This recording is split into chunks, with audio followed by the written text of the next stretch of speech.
Okay. Okay, Antra, I think we can admit everybody. So I'm going to put myself.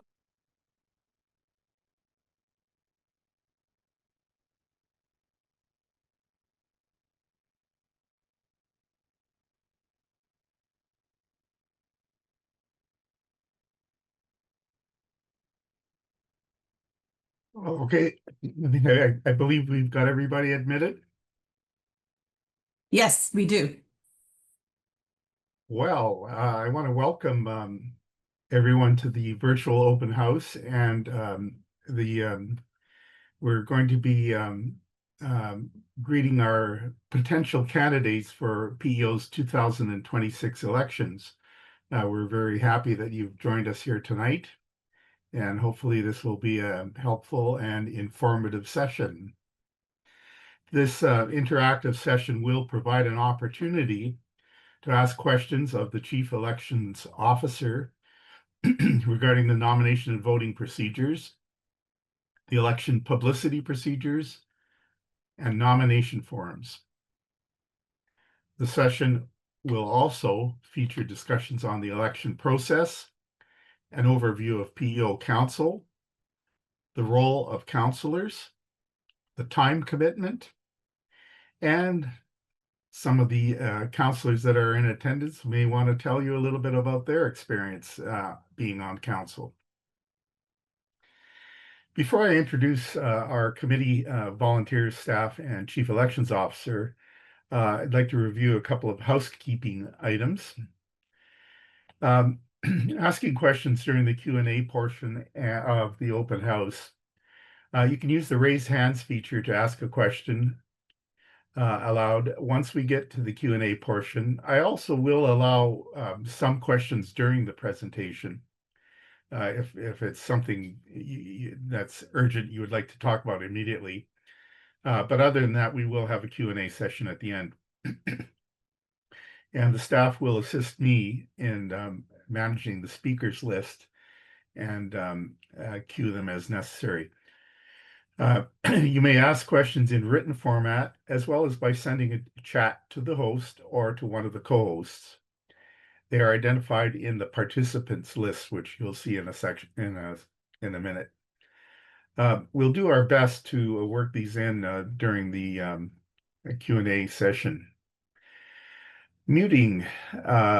This is a Zoom meeting, and we would ask you to mute your mics unless you're actually speaking during the Q&A portions of the meeting. Okay, we're going to present you a few slides showing what goes on at PEO and answering some of your questions about how things work in our elections. So we'll get directly to those slides right now.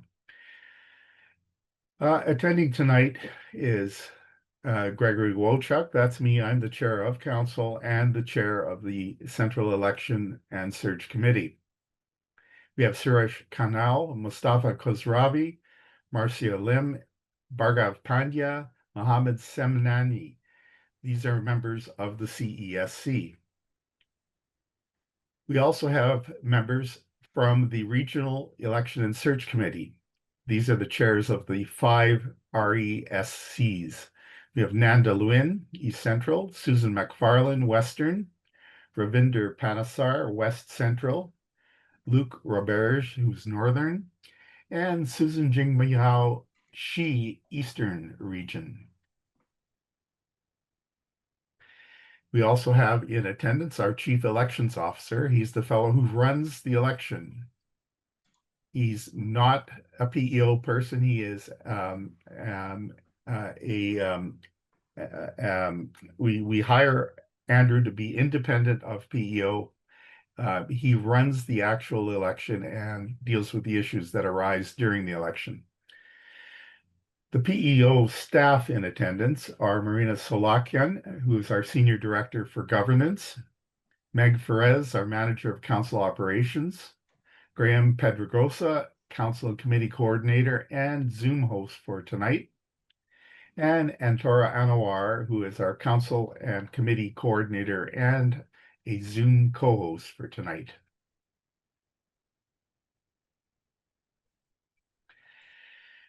what we're going to do tonight is give you an overview of PEO Council and the role of counselors.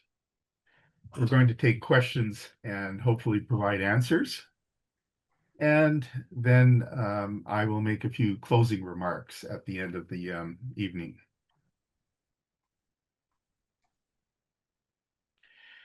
Okay, we're going to start with a PEO Council overview and talk about the role of counselors. PEO is the licensing and regulating body for professional engineering in Ontario. Professional engineering is a self-regulated profession. We are not a government department. We are not a for-profit corporation. We are a self-regulated profession. The Professional Engineers Act is our governing authority. It's a provincial statute which created PEO in 1922, and it allows us to regulate the practice of professional engineering and to govern license and certificate of authorization holders so that the public interest may be served and protected. The Professional Engineers Act says that PEO Council is the governing body and board of directors. That's what we are. We are a board of directors. If you are a counselor, you are a director. We are responsible for managing and administering the affairs of the profession. Council is composed of both elected and publicly appointed members. A majority of counselors are professional engineers. Some of the appointed counselors are lay members. They are not engineers. They sit on the council.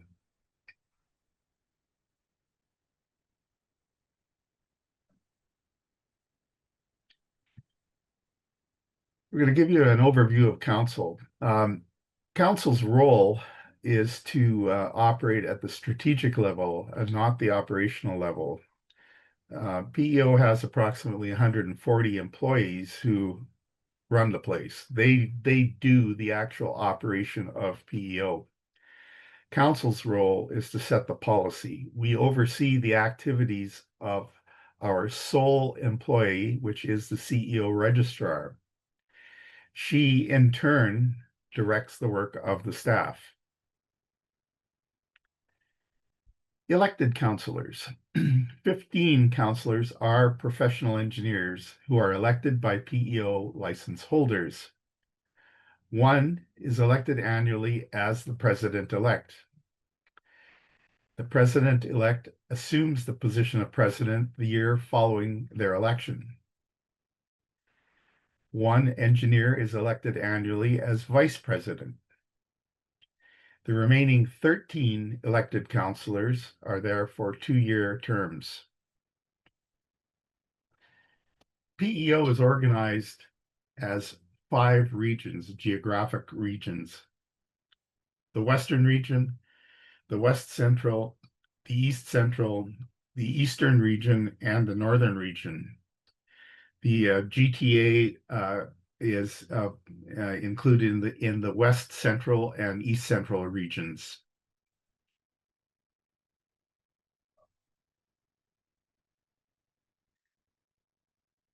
As I mentioned a little earlier, some of our council is appointed by the government, and that number can be up to 12, according to our act. The provincial government is responsible for choosing the people that sit on our council as appointees, and occasionally the government will replace them. They are not subject to the term limits that we have on elected councillors. Appointed and elected councillors are equal members of council and have the same duties and responsibilities. So everybody who sits on council is an equal in the eyes of the chair. What is the role of a councillor? Councillors have a duty to carry out their responsibilities in a manner that serves and protects the public interest. Councillors do not necessarily have constituencies or interests other than the public interest. The public interest is why we are there. And counselors have a fiduciary duty to PEO. We must do what is in the interests of PEO in order to serve the public interest.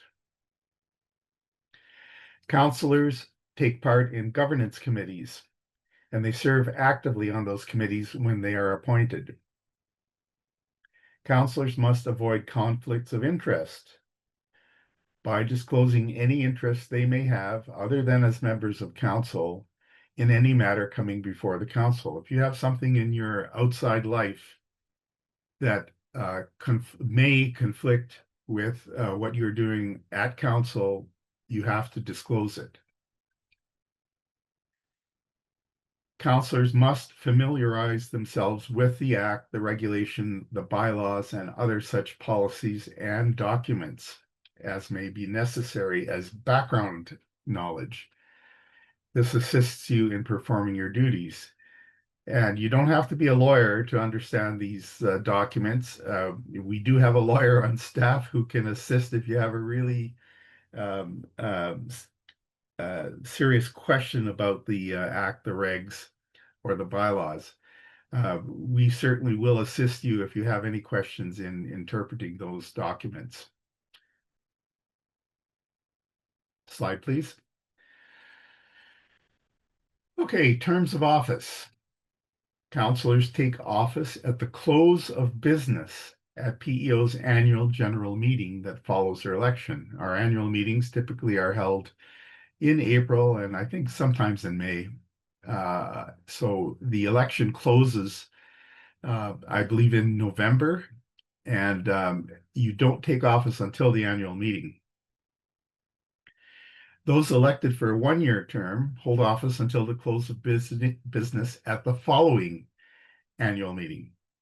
And those who are elected for a two-year term hold office until the end of business at the second annual meeting that follows. President-elect serves for a one-year term, after which they become president in the following year. And the year after that, they serve a term as past president. I am a past president. I served 1 year as president-elect and 1 year as president. Now I'm past president. The position of vice president is for a one-year term. The position of counselor at large and regional counselor, both of those are two-year terms.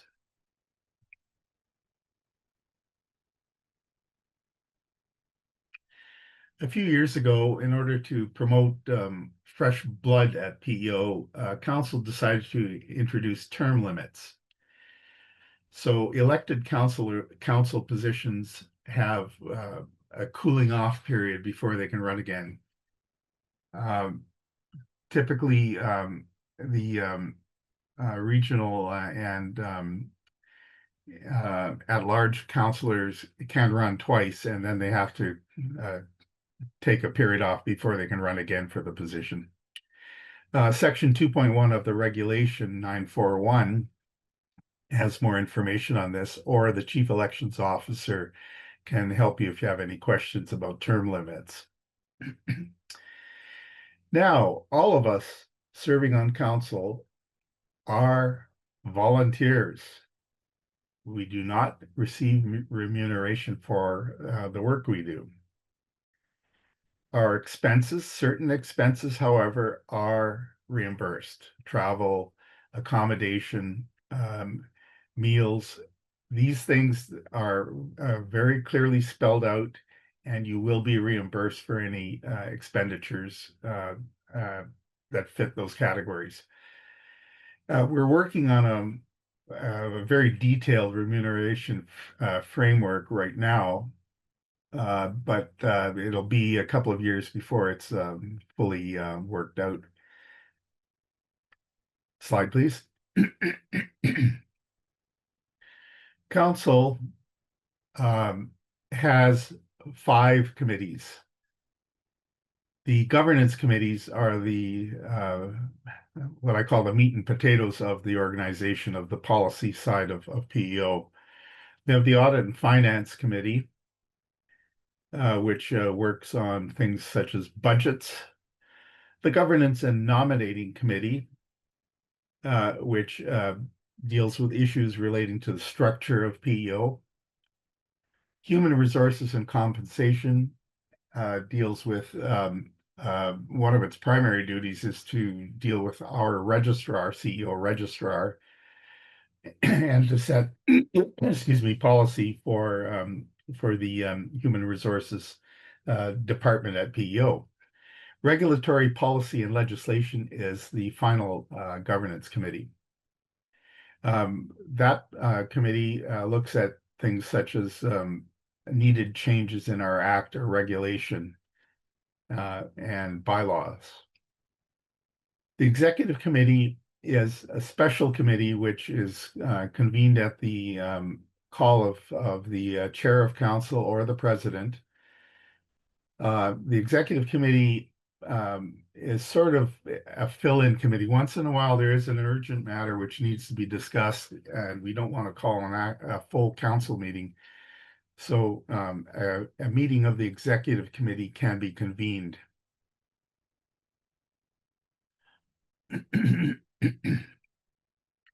Time commitment. The time commitments are not too onerous, except if you're running for president. And if you become president, there is a high level of time commitment. It will require a lot of your energy and your time, and you'll have to serve on quite a few committees. Some committees have ex officio members, which are the past president, the president, and the president-elect. Council meetings typically involve 9 days of meetings. They're a full day long. They do require preparation. You have to read the agenda and any supporting materials. Typically, we have 6 full day meetings, and they are almost always on Fridays. The governance committees meet. The time commitments for them is typically 6 days. Those meetings typically are a half day long. Once in a while, that may be a little bit longer, but that's very rare. And of course, they require preparation as well. You have to read the agenda and prepare for the meeting. Plenaries typically happen on the Thursday before council meetings. We usually have 3 days of plenaries. Typically, 2 of those days are full day long, and there's preparation time for those. The orientation and workshop commitment is typically 2 days. The orientation is a very useful tool. We will help new counselors get the lay of the land and learn how to be a counselor and how PEO works.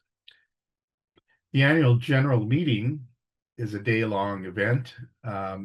It's presently being held in hybrid format, so we have an in-person portion of it, and people also join by via internet.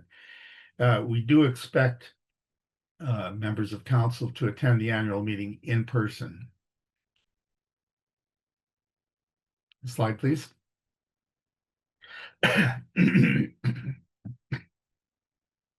The Regional Councilors Committee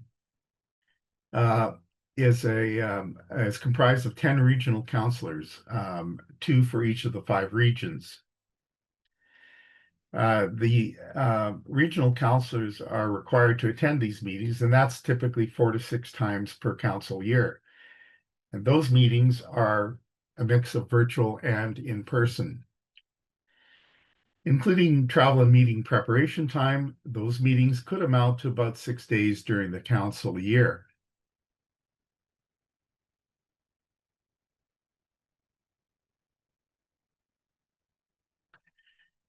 Regional counselors also are required to attend the regional congresses of the chapters. And then the purpose of these congresses is to meet with the chapters which comprise their region. It's sort of a chance to find out what's going on at the front lines of the organization and to convey that information back to council. The regional congress of each region is chaired by the senior regional counselor in that region. And the way that works is during your first year of your 2 years as a regional counselor, you are the junior regional counselor. The second year of your term, you become the senior regional counselor. So that senior regional counselor chairs the congresses. Regional congresses take place 3 times per year, typically in February, June, and September. And that time commitment is about 6 days. Regional counselors on regional business to keep in touch with the chapters. And as I just mentioned, the regional counselors interface with the chapters to find out what their concerns are and to see if they can be addressed. So in order to stay in touch with those chapters, the counselors must be prepared to travel within their region to attend chapter events. And that travel is compensated under our policy, the costs of that travel. Subject to the number of events a regional counselor can attend, the time is about 8 days, including one visit to each chapter. Our northern region is a large chapter and requires a fair bit of distance traveling, but it's not a huge problem. We do want to hear what's going on in our chapter, so we want our regional counselors to go and hear what's going on in the chapters. And typically, the regional council will also attend things like license ceremonies and similar events in the chapters. The Volunteer Symposium is a big event we hold annually. Regional counselors are asked to attend this symposium, and it's a conference for PEO volunteers to network and to basically to celebrate the work that we do at PEO. It's typically a one-day event. It takes a whole day, and to offset the hassle of traveling, we try to combine it with a council meeting. The symposium time commitment is typically 2 days.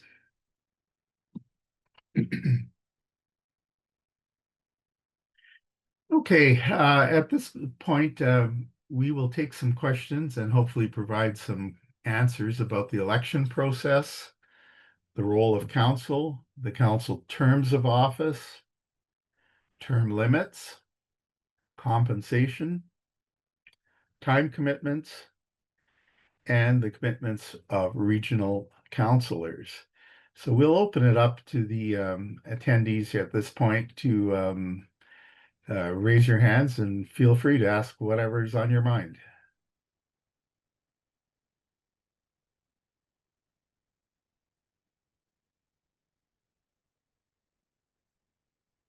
Greg, it's Meg. I don't see any hands at this point. Well, maybe we've answered all their questions. We certainly want to encourage people, don't feel that this is an onerous thing here. We want to encourage fresh blood at PO, and we really need people to come forward and serve on council. We understand there's a time commitment. It can be very, very fulfilling to serve your profession, to set the policy which will set the direction that your profession will follow over the next few years. And it's an excellent opportunity for networking, If you serve as a regional counselor, as I mentioned, you will be going to all these meetings, chapter meetings. Again, very good for networking, and it also is a lot of fun. You have to be prepared to do the work. There's work involved. It's not a free ride. But I think any of the counselors who are attending tonight will attest to the fact that it is very fulfilling to go and do this work and it make our profession better. We Again, do, if we have any questions, we're open. You can ask the elections officer, chief elections officer, or me, or any of the counselors, anything you'd like to ask. we have a question from Dr. Bashar. Go ahead, Dr. Bashar. Can you hear me? Yes. Okay, good. Good afternoon from Dr. Bashar from Vancouver. I'm actually from Vancouver. I'm a long-time professional engineer from Ontario. I'm also a professional engineer from EGBC and as well from Newfoundland, Paganel. So my question is like, last time I attended also the election council like this in 2022, I believe. So, I mean, I know you have the PO has not any options like overseas kind of things, overseas or like out of the town or out of the like jurisdiction or like out of the province kind of things. So how can I, if I would like to serve the PU Ontario, so that like how can I serve from staying from Vancouver?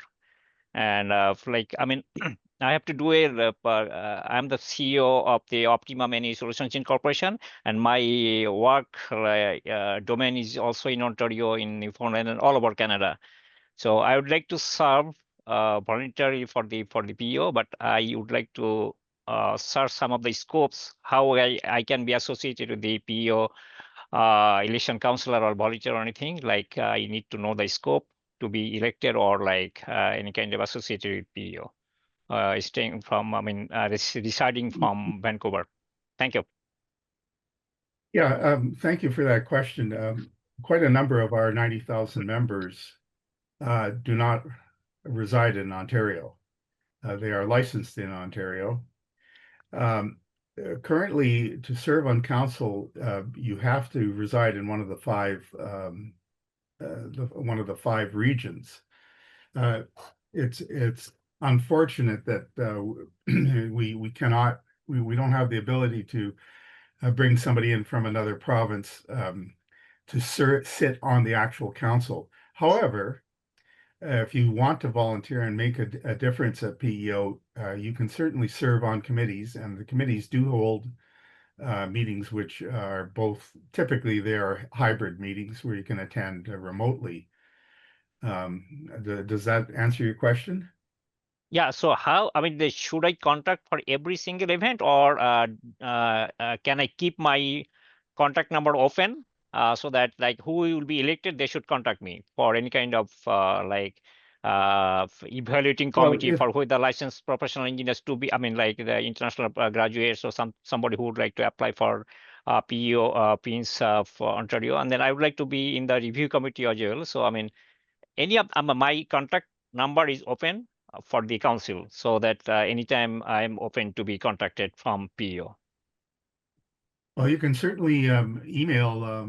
I presume you would want to email the president-elect who will be taking over at our next AGM, and at that time we set the memberships of the committees. And if you would like to serve on one of those committees, you certainly could do that. It looks to me like that would be the best way that you can participate if you want to do that. Okay, good, great, thank you. Okay. Thanks for your question. The next person in our speakers list is Phil. Go ahead, Phil. Hi, Phil. Yes, good evening. I was going to send it to you by chat, but it says chat is disabled. So I guess I'll just have to say let's hear what you want to say. Okay, just over the years, I've asked if PEO would consider having its AGMs as a Zoom type meeting. It was very successful during the COVID period. I learned a lot and was able to use some of the things that were presented in the community service that I do in our area. Anyway, so I've put this question in past meetings and to staff. Their suggestion always we move the meetings around. Well, whether it costs them time. I have some empathy for the gentleman from Vancouver. You know, how the heck do you go to fly to Toronto or wherever the meeting is going to be held, and then get accommodation? For me to come from Ottawa, a reasonably simple operation's got to be $1,500 by the time you pay airplane fees and all that kind of stuff, accommodation, park it if you use your car. Anyway, I moving it around the country doesn't solve the problem of people who have either limited mobility or want to learn stuff. And as I've said in the past, I don't mind paying a fair share of the cost of putting on a conference if the admission fee is, even if I had to pay the whole admission fee, I'd find that acceptable. Just Well, in my I can. in my community, so many of the meetings that we have are held by Zoom, and it avoids the traffic confusion going to downtown Ottawa. It drives you crazy. Thank you. Yeah, well, I can put your mind at ease about this topic. When I assumed office as president, I insisted that we have a hybrid meeting, which would involve meeting in person, and it was also accessible by Zoom.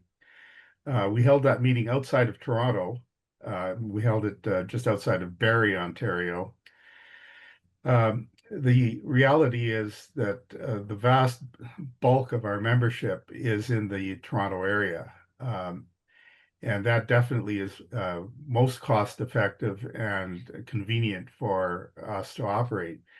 That being said, we're fully open to, in the past, PEO has had meetings in Cornwall and, various areas around the province. But if you want to attend in person, you must travel to attend that meeting. Your mileage is paid for, your accommodation is paid for, your meals are paid for. That doesn't mean that you can just say, I want to attend such and such meeting in Northwestern Ontario and then send PEO the bill. It must be a meeting that you would either be required to attend or that you would be invited to.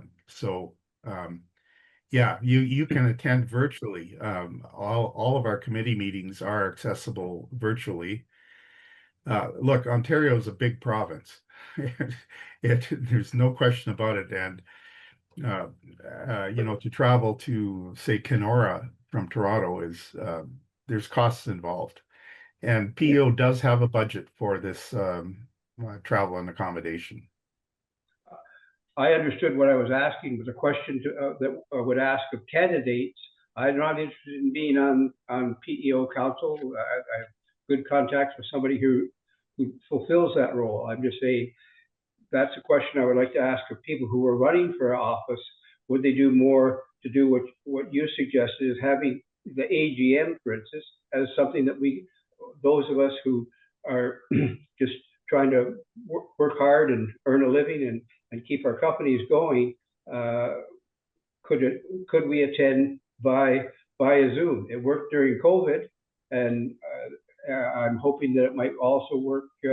But there seems to be just too much resistance on staff to try to set that up.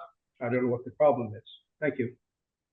I don't know about that. I think all of our meetings are accessible by Zoom.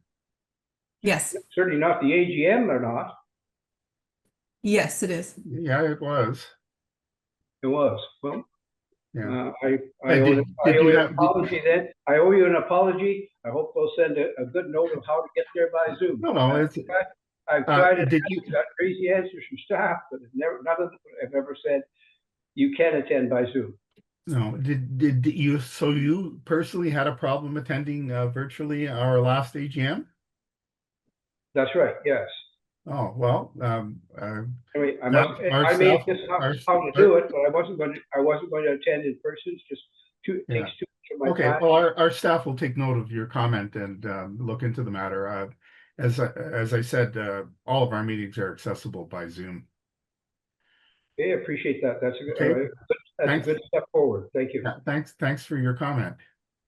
Okay, who's up next, Meg? Next up, we have Peggy Judge. Go ahead, Peggy. Hi, Peggy. Hi. On the notes of the last two questions, comments, I'm a past public appointee to the board of the College of Opticians. So I'm just going to share some things that I observed there was going on. They were rejigging their electoral boundaries so that I believe they were going to have at least one all Ontario candidate or board member. I don't know if that person had to reside in Ontario. I think there are far fewer opticians than engineers who would be residing in another province but licensed here.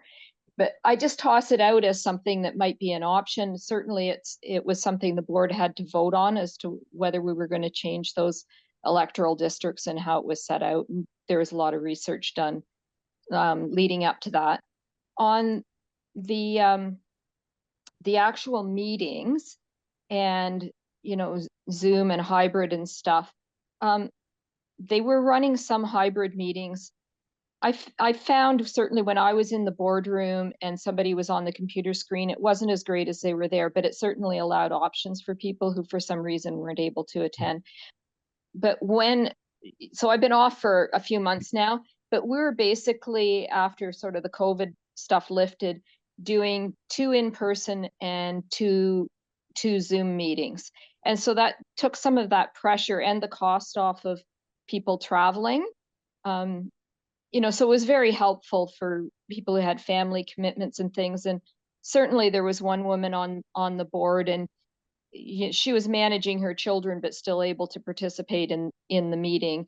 And as she said, she'd manage it if she had to come to Toronto, but it certainly made it easier for her to be able to sit at home and do those things. So it was I found personally, I thought it was a nice balance, the 2 and 2. So you got the personal interactions when you were, when we were in Toronto or someplace else. And then other times it was just easy to be at home. What's my other thought? Oh, Yep.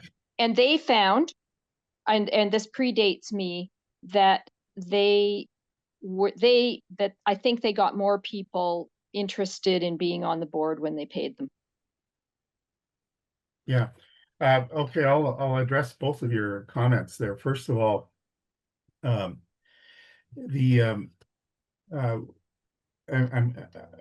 have quite a bit of experience chairing meetings, not just at PEO, but in other organizations. And absolutely, I will say in person is superior to virtual. There are certain dynamics in an in-person meeting that you don't have in an electronic meeting. For example, who's having a hallway conversation with whom, or, it's a chance to network directly, physically with other people at the meeting. And you can't really do that in an electronic meeting, but electronic meetings certainly allow more people to participate. It's more convenient, and travel costs are reduced, of course. Yeah. So we typically have our council meetings our council meetings always have an in-person component. The committee meetings, sometimes they're totally virtual. Sorry, your second question was about the compensation. We are talking right now at council about whether volunteers could be given a stipend of some sort to serve on the council, because we do recognize that you have to give up some of your personal life. Perhaps you're running a small business, and sometimes once in a while somebody may have to take a vacation day at their workplace to attend one of our day meetings. So we are looking at the possibility of compensating people for serving on council. that's underway. Those who attend who are government appointees do get a stipend of $150 per day if they're not engineers. If they are lay appointees to our council, they get a payment of $150 per day from the government. That's the same as I was getting Yeah, with the yeah. optician. And the optician members were getting, I think, something that they felt was comparable to what their hourly rate would be working as opticians. Yeah. So the short answer is we're looking at it. And then the other thing I mentioned was the rejigging the electoral boundaries and having a general. Well, we do have councillors who are councillors at large. They serve all of the province. They're not. But they have to reside. But they have to reside in Ontario. They can't be a member from elsewhere. That's my understanding. I believe they do, and they certainly have to be nominated by persons, by members who reside in one of the 5 regions. We had a case a couple of years back where one of the nominators on a nomination form was one of our external members outside of Ontario. And that nomination paper was rejected because the nominator was not resident in the 5 regions. We recognize that we have a substantial number of members who do not live in Ontario, but unfortunately their participation in PEO is very limited. And presumably they're licensed wherever they're residing. So essentially they have like a primary PNG license and a secondary PNG license in a different jurisdiction. There's no distinction. If you're licensed, you're licensed. Right, but when you're describing this, it kind of is a hierarchy. Yeah. If you want to serve in the profession, it's much easier to serve in the province that you're where you reside. And can they vote? Okay. Okay. Can they vote? Can they vote when they don't live here? Yeah. Our all PEO members, all 90,000 of our members may vote in the elections. And they would be voting for the councillor at large in that case. Okay. They can vote for council at large and for the presidential. For regional councillors, you must reside in the region where you're to vote for that particular councillor. Okay, so they get a say at least. Okay. Yeah. Okay. Questions? Right. Just to your point. Yeah. Just to confirm, residency requirement is for anyone to hold council. In fact, if you no longer for the whole reside, council? Okay. Yep. Thanks. Member ceases to reside within Ontario, they actually can lose their council seat. So yeah, it's unfortunate because, as I mentioned, we do have quite a large contingent of members who are not resident in Ontario, and how do we represent them on the council? It's a question that's been around for a few decades. Yeah, but it is in the act, just so in case there was any. Thanks for the clarification. Yep. Yeah. Okay. Questions? Our next speaker is Lionel Ryan. Go ahead, Lionel.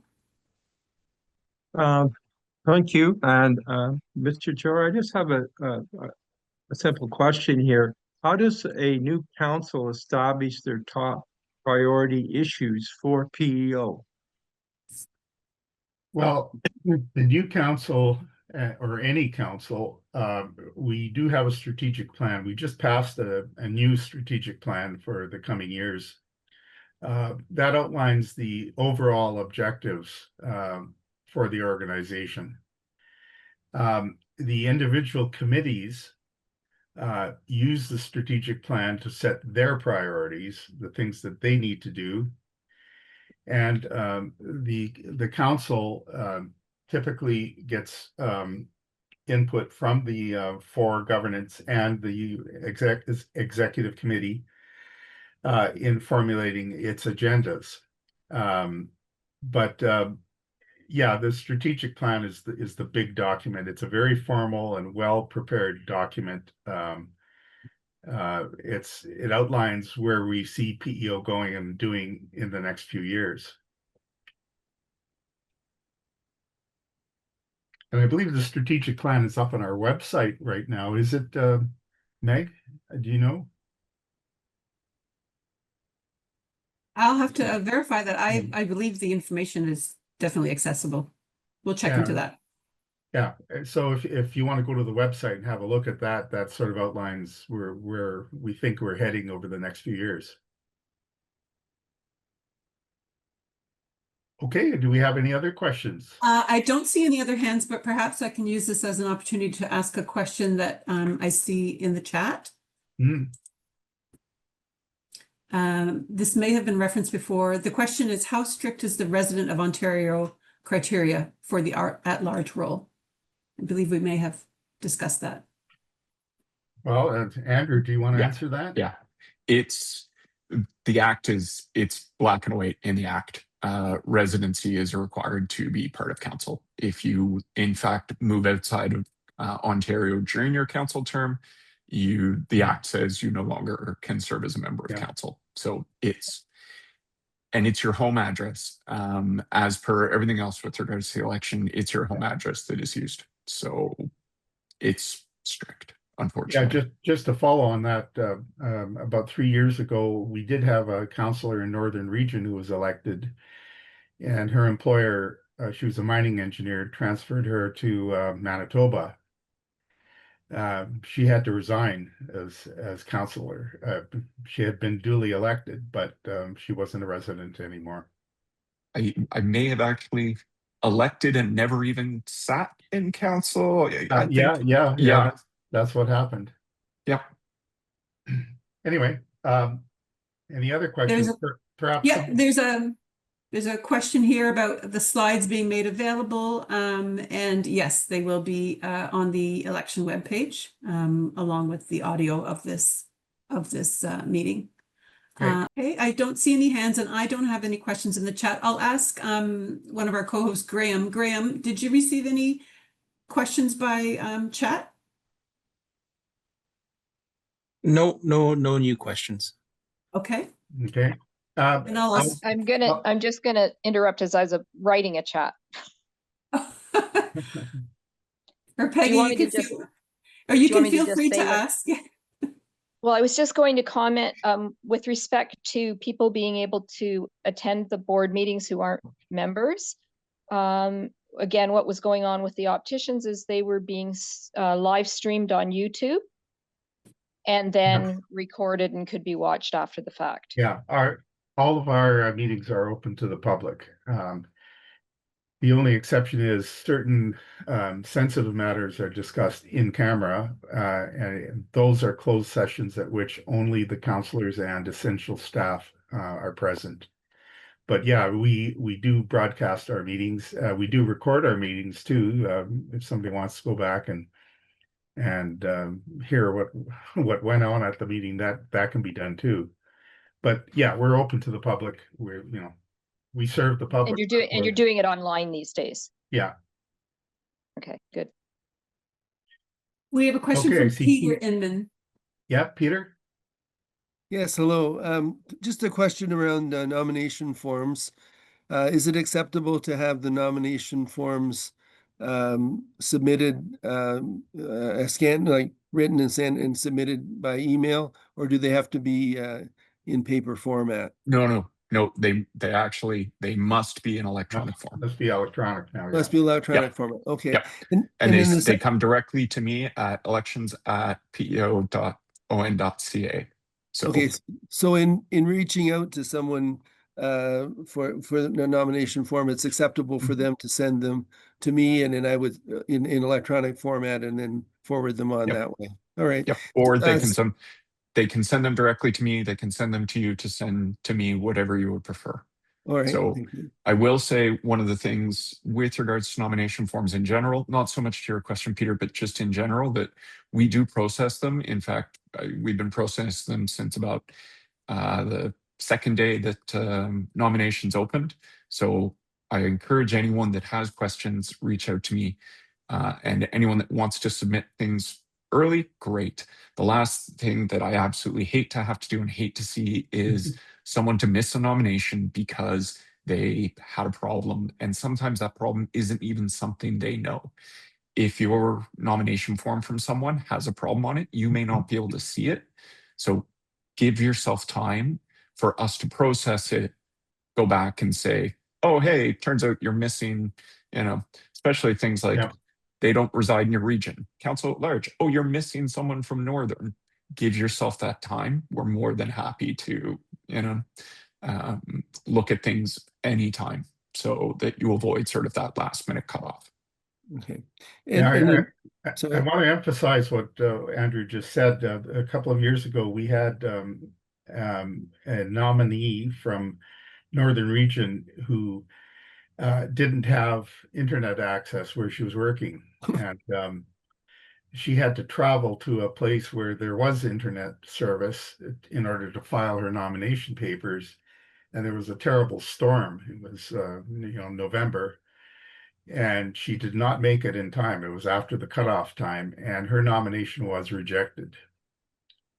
So just to emphasize what Andrew said, get your papers in early. And one more thing, you don't have to submit a one document with all of the signatures on it. You can send in individual ones, um,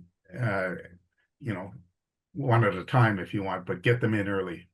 So, Yep. so just a tactical question about, so the councillor at large position, it requires the nominations from, All nominators five from, regions. Yeah. from the 5 regions. Yeah. So how does that play out? How do you get to know, how does one find, the contacts for the 5 different regions? It kind of Well, would be fairly, if you can only hit 4 of the 5 regions, then I presume your nomination for that position will be ruled out. Has that's that right. has that limited the number of councillor at large candidates? It's part of the experience that you would that you have contacts in all of the 5 regions, that you have no trouble getting those signatures. Occasionally you can twist some arms of somebody who knows somebody in the region Okay. to nominate you. We kind of discourage that. The nominator should know who they are nominating and sign those papers. But look, it happens. So has that rule limited the number of candidates for the in the past? Has I that don't limited the I number of don't think so. candidates? We've always had candidates for council at large. Okay, The that's only fine. place we've had trouble nominating people is in Northern Region, which is a relatively small group of members up there. But no, council at large, it's not a problem. We usually get a good turnout in the elections. All right. Okay. We've had, in the last decade, we've had a council at large election that had 10 candidates, I think, something Really? like that. So Okay. that's indicative to me that it's not presenting an undue burden as far as. And so are those candidates, just for interest, are those candidates typically candidates that have previously been regional councillors? Or not? That I can't tell you. It doesn't matter. Greg, No, I don't know if. In fact, I think it's the opposite. I think it's Yeah. typically, in fact, that's how I got onto council, was just directly as councillor at large. I did not ever serve as a regional councillor.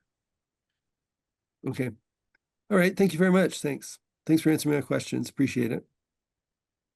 I believe, Greg, one of our co-hosts, Antara, might have a written question. Antara, do you have a written question? Yes, I do. So a Go ahead. member, so an attendee asked, considering the membership size of the association, do you feel concerned about the low attendance of this session? Well, look, when I became president, I was very clear about my concern that so few of our members participate in the elections. The number now is typically around, I think, 11% of our membership. So that concerns me. As for this session, I don't know. We've certainly publicized the fact that we're having this open house. If people want to attend, it's up to them.